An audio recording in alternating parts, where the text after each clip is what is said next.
Well, hello. Hello. How are you? It's Stefan Molyneux, channeling Asterian from Freedomain, freedomain.com/donate to help at the show, shop.freedomain.com for your glorious Freedomain merch and Peaceful Parenting book to get your print copy of Peaceful Parenting, both the condensed version and the full version. So I hope you would check that out, freedomain.com/donate for the show. Okay. So question, why is morality universal? Why does morality have to be universal? Why is it defined as universal? Why can't it just be a local preference, a personal preference, a cultural preference, a regional preference, whatever, right? Why does morality have to be universal? So morality arises out of a very simple dichotomy, or I suppose you could say options, binary options, in human life, which is that we have the ability, through language and reason, to negotiate rather than use force, right? That is our choice. Those are our options. We can use force, and with force, I include threat, I include theft, fraud, and so on, right? This is all force. And the reason being that animals threaten each other, animals steal from each other all the time, and animals use deception or fraud all the time. That's what camouflage is to some degree. So in terms of getting resources, human beings have the unique ability, based upon language and our conceptual capacities, we have this unique in the universe as far as we know it. We have this unique ability to trade, to convince, to entice, to seduce, right? We have the capacity, unique among animals, to use language and concepts to convince rather than to force. Now, when it comes to enticing and seduction, there are a lot of animals who do that. There are, of course, these crazy birds. The males will build this big, elaborate nesting scenario and will try to entice the females to mate. I mean, there are, of course, a lot of animals that rape, ducks and dolphins and so on. But there are a lot of animals who entice. There are mating displays. The male peacock's giant tail is a big mating display, and so on. My bubble butt, obviously, it's in the same category as a whole. So human beings, literally, completely, and totally among the animals, have the ability to use language and concepts to negotiate, to trade, I wouldn't even say specialize in terms of labor, because ants do that, right? There are the worker ants, there are the soldier ants, and so on, right? But that's all sort of built-in, programmed, and automatic. But we have the capacity to negotiate. We are not even alone in the capacity to use currency, because there have been experiments where they have taught monkeys to use currency and given them sort of stand-ins for currency. And of course, what happens immediately is the male apes start trading currency to the females for sexual access. It's kind of OnlyFans, but a smidge hairier. Maybe Eastern European OnlyFans. So we have the option to not use violence to get what we want. We have the option to trade. We have the option to convince. We have the option to reason.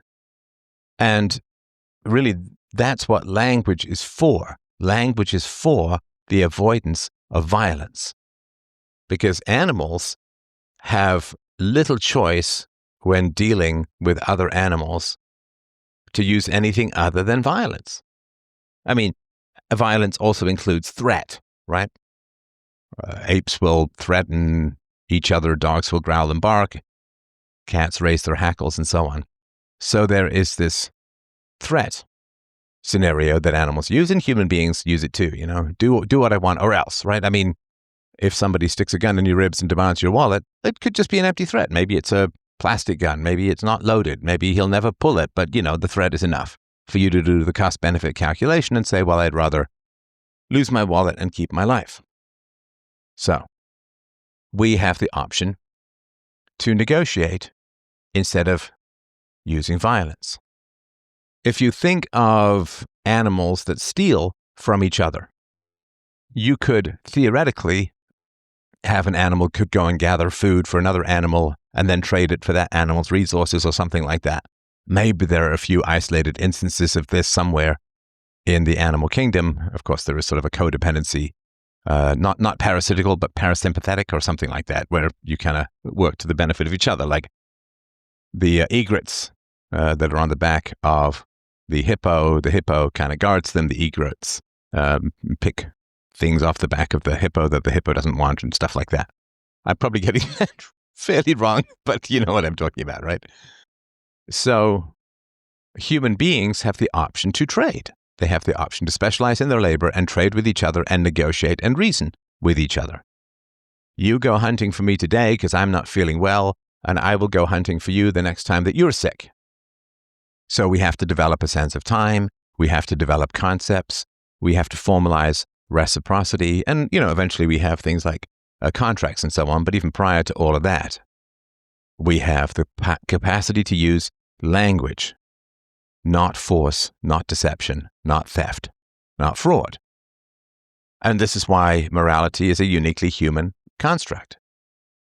So if we have the capacity to act in a manner that is peaceful and mutually beneficial, right? Because violence is win-lose, right? Guy sticks a gun in your ribs, he takes your wallet, you are down one wallet, and you have lost.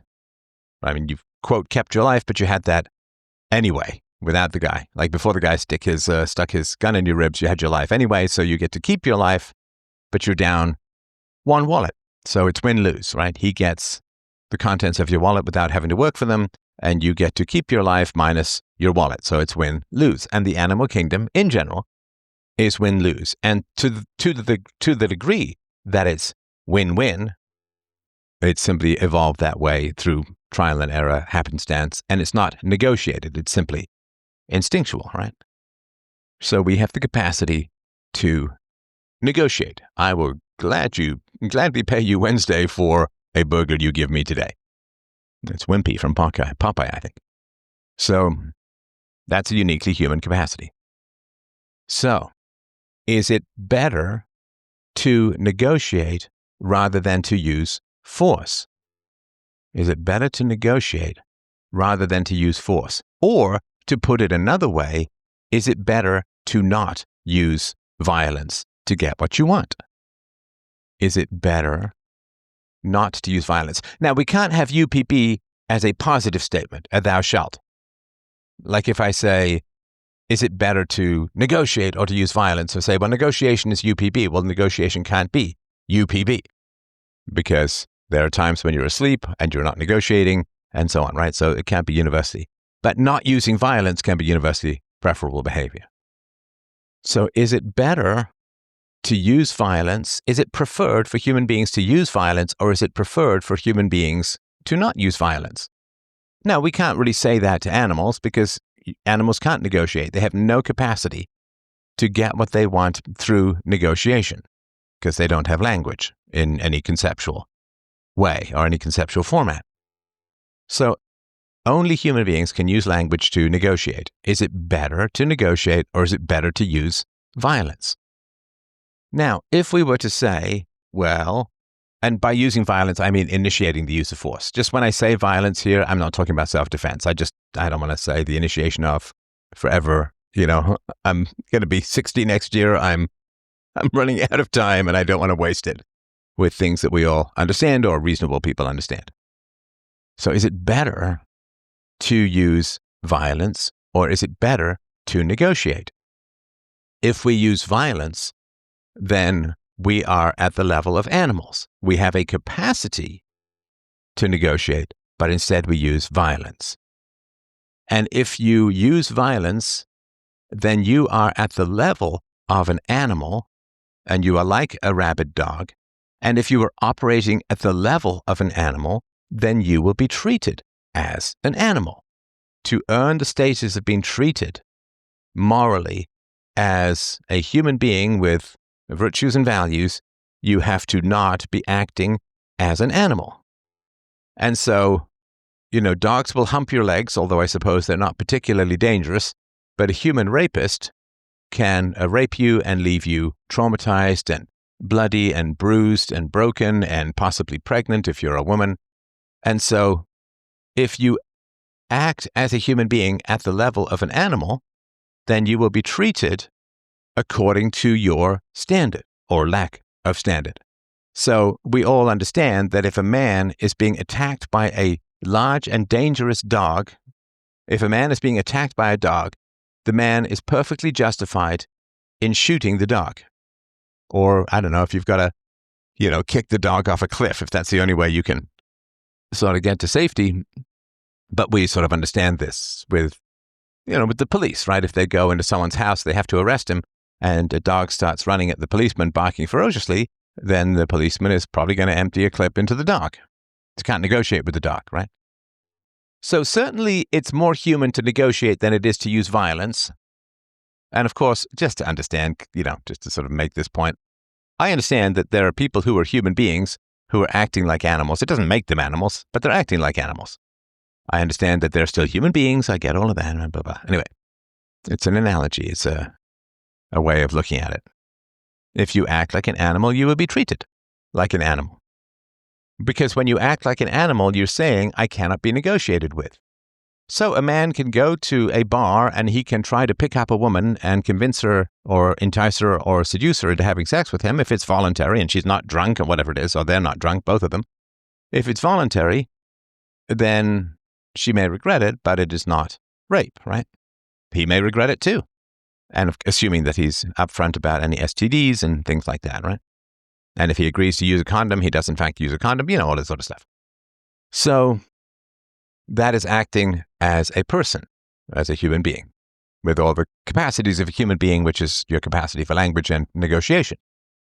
However, if the man goes to her place and then he holds her down and blah, blah, blah, and assaults her and rapes her, then he's acting as an animal. And what do we do with animals? We don't let them roam, right? We kill them or we cage them up, right? And that's self-defense and prison. Now, is it possible to have a rule which says we should reason with each other? Sure. Or basically, if we're not using violence, right? If we're not using violence to get our resources, how do we get our resources? Because, we all need 2,000, 2,500 calories a day to live, and we need our shelter, and we need our heat when it's cold, and all of that, right? So how do you get your resources if you are not using violence? Well, of course, the way that you get your resources if you're not using violence is you negotiate. So if you are hungry and you're out in the country, you can go to a farmer and say, is there any work that needs doing around here? I would love to get some food. Make me lunch. What can I do around here that would be helpful and useful in terms of labor? And if he's got nothing, you got to move on. If he's got something, or, if he just takes pity on you and so on. And there tends to be more sympathy for people in need in the country because they're not, drug addicts generally stay in the city where the drugs are and the begging is better. But if you say, I'm not going to use violence, what else can you do? Well, you can trade, you can beg, but you cannot force the other person. So what is better? Is it better to use violence or is it better to negotiate? Well, it cannot be better for humans to use violence because that's what animals do. If you have the capacity for reason and instead you use violence, then you are not using that which defines you specifically as human, which is the capacity to use language and negotiation and reason rather than violence to get what you want. I mean, and this is what we say to people who are violent. Oh, he's like an animal, right? And you're acting in that way. So why does morality have to be universal? Because if we say sometimes you can use violence, then we're saying something that is true for everyone who uses violence. Everyone who uses violence, most of the time, they're not using violence. They're playing pool, they're watching a movie, they're sleeping, they're working on their car, they're whatever, right? They're going shopping for Valentine's Day card. Like everyone who uses violence, there's this sort of it's like a sort of silly meme or cliche. It's like, well, what do you mean I'm a murderer? Says some guy, right? I mean, all of my life, except for 2 minutes, I spent not murdering people. One time, and I get branded, right? And the reason that that's a joke is we understand that even in an abusive relationship, right? To take sort of the cliche of the guy beating up his girlfriend, most of the time in the relationship and in his life, he's not beating her up. Let's say he's a real monster and he beats her up twice a week. Okay. So for 10 minutes each time. So it's 20 minutes out of a week. That is 24 hours, 7 days. So the vast majority of time, he's not using violence. So if we say, well, you can sometimes use violence, that's a description of everybody who does use violence. And if you say you can sometimes use violence, now of course you can in self-defense, blah, blah, blah. But if you say to someone, you can sometimes use violence, then the person has to say, okay, when can I use violence and when can I not use violence? And then you're negotiating a rule about the use of violence. But if the person is capable of negotiating a rule about the use of violence only on Tuesdays, right, then they're capable of using negotiation rather than violence. And therefore violence is inhuman and dehumanizing. Or if you say you can use violence whenever you want, then you're saying, oh, you're an animal, because animals use violence whenever they want, because that's their instinct, right? Use violence whenever you want to get what you want. Again, some seductive creatures accepted. You can't say to someone, you must always use violence, because it's impossible to always use violence. I mean, can you imagine trying to have a rule that said lions must always be killing their prey? Always. They can't rest, they can't reproduce, they can't play with their cubs, right? They can't explore, they can't guard the edges of their territory. None of that. Not any of that stuff. They must always be killing prey. Well, other than maybe blue whales with krill, right? They're run away. There is no creature that is always and forever using violence. So the rule can't be sometimes use violence, because that's true of everyone who uses violence. The rule, and you would need some standard other than what thou wilt shall be the whole of the law, right? So you can't say sometimes use violence, because then you're either saying that somebody's exactly the same as an animal, which they're not. A human being is not just an animal, because we have all of these capacities of language, reason, and negotiation that animals don't have, right? So saying that a human being is just like an animal is biologically incorrect, because we have this big, giant brain, right? 2% of our body mass, 20+% of our energy consumption, and I don't, 1,000 monkeys for 1,000 years might type Shakespeare, but they can't write it. Saying that human beings can't reason is like saying lizards are warm-blooded and have fur. It's like it's biologically incorrect. Human beings can reason, and it is our unique characteristic shared by no other creatures. Certainly in terms of conceptual reasoning, language, and negotiation, and trade, especially trade with a third party of currency, or a neutral party. Well, it used to be a neutral party of gold or currency. So the rule can't be always use violence, because that's impossible. The rule can't be sometimes use violence, because then you have to have rules about when someone can or can't use violence, in which case they're capable of negotiating, in which case they should do that. And you can't say always use violence. You can't say sometimes use violence. The only thing you can say and be logically consistent is never use violence. And that's the non-aggression principle. That's UPB. Don't use violence. Well, saying some people will use violence, as if that's, you say, well, UPB says don't use violence. And people say, well, some people will use violence. And like, yes, exactly. And that's why we need morality, because some people don't obey morality. I mean, I've never quite understood this as any kind of gotcha, right? Which is, well, I mean, UPB is invalid because some people use violence. A completely incomprehensible position for me and logically ridiculous. Some people cheat on tests. Does that mean that tests are invalid? No, some people cheat on them. It's like saying, well, we have no need for the science of nutrition because some people don't diet. Some people just eat what they want. It's a human characteristic to want to eat what you want, almost tautological. You want to do what you want to do. So some people will eat badly, and that's why you need the science of nutrition. And some people want to use violence and prefer to use violence. That's why you need the science of, or the discipline of morality, so that you know when people are justified in using violence. Because there can't be any rule called no people use violence, right? UPB is an evaluation of moral theories, not individual specific behavior, right? So there cannot be a rule that says nobody can use violence of any kind, because then some people will use violence and that rule is immediately broken. The question is, when is it valid to use violence? And the answer is in self-defense. For reasons I've gone into in my book, Universally Preferable Behavior, A Rational Proof of Secular Ethics. So why is morality objective? Because that's what it is to be a human being, is to come up with universal rules that are enforceable by an escalating series of soft negotiations, hard negotiations, ostracism, and direct violence.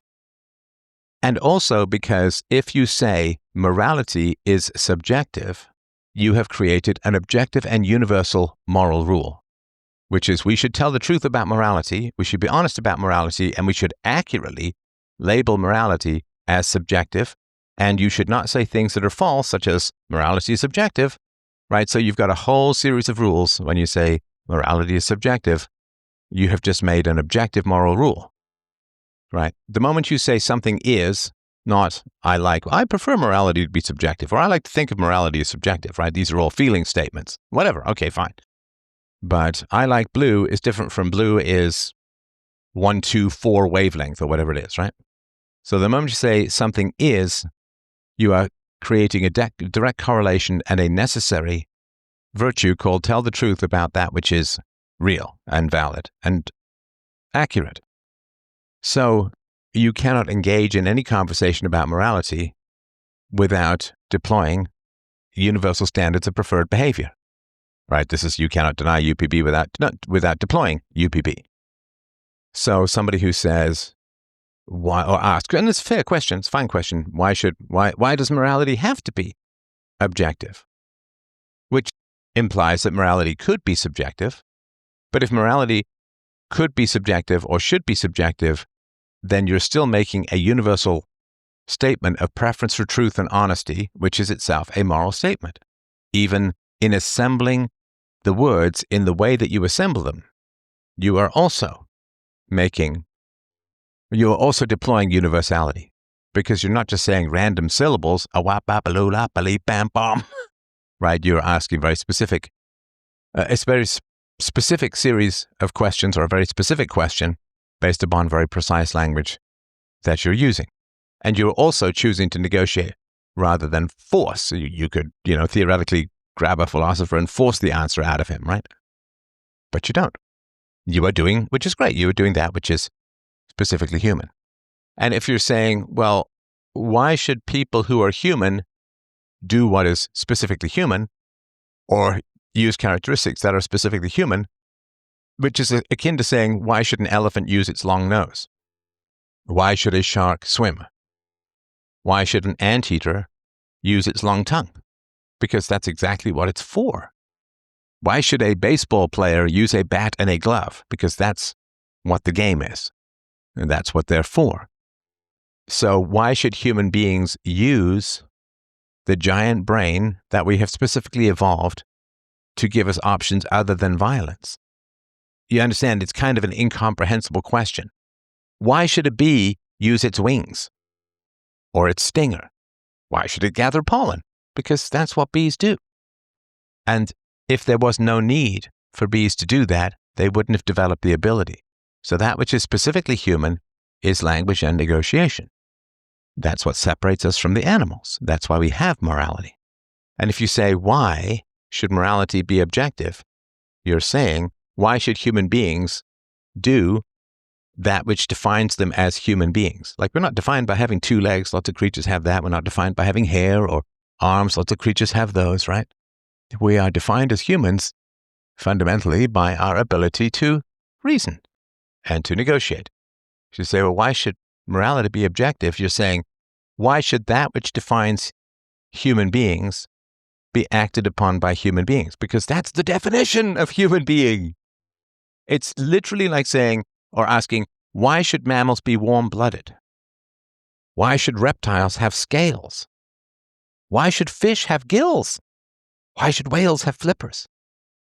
Because that's what they are. Now, I understand the whale's flippers is not quite the same as mammals warm-blooded. Mammals warm-blooded, right? It's the definition. Warm-blooded, coated in hair, gives birth to live young, and so on.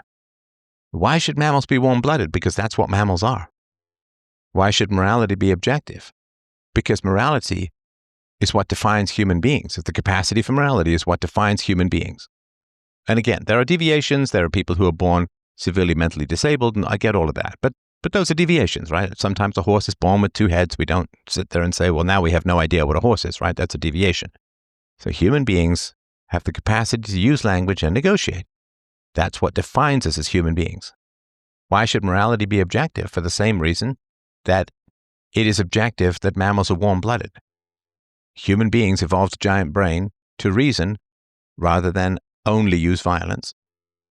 And to say, why should human beings reason, is like saying, why should elephants use their long nose? Why should mammals be able to regulate their own blood? Because that's what a definition of a mammal is. You see, it's circular, right?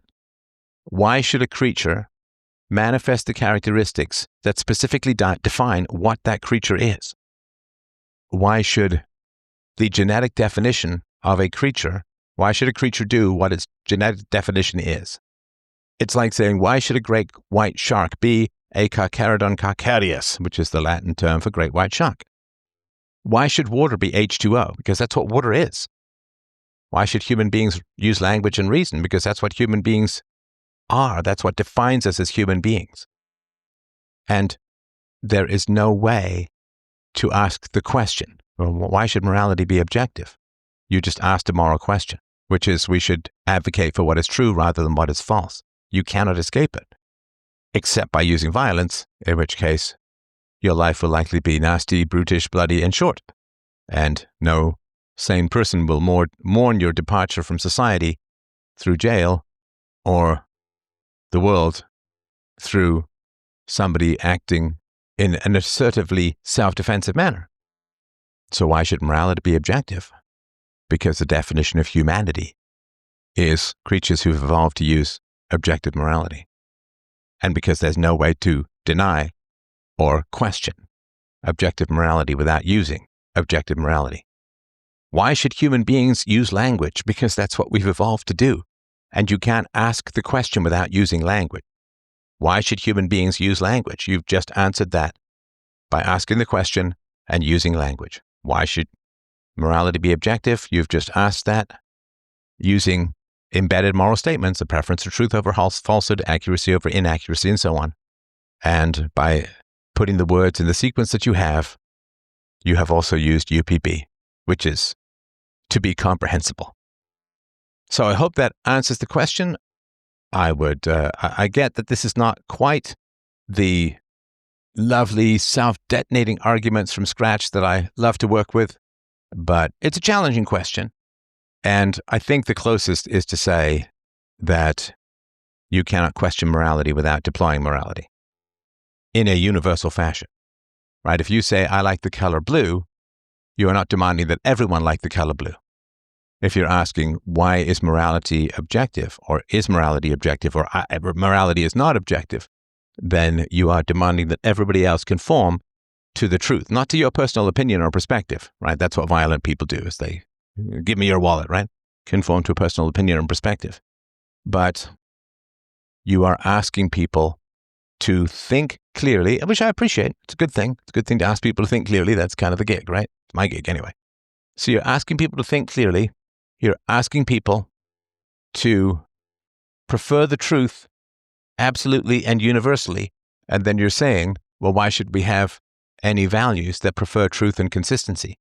When, by asking that question, you're asking people to review their own thinking to make sure that what they're thinking is both true, universal, and consistent. So if you're saying the highest value is that which is true, universal, and consistent, morality is true, universal, and consistent. But why is that which is true, universal, and consistent? Why is there a necessity for it to be true, universal, and consistent? Which is like saying mammals are defined as warm-blooded. Why is it required that mammals be warm-blooded? I think we're there. All right. freedomain.com/donate. Love to get your feedback. And if there's any way I can explain it better, I would love to hear it. And if there are more questions, as I'm sure there will, I doubt I got all of this done in 36 minutes and change, then please email me, support@freedomain.com, and I'd love to talk about it more. Lots of love, my friends. Take care. Bye.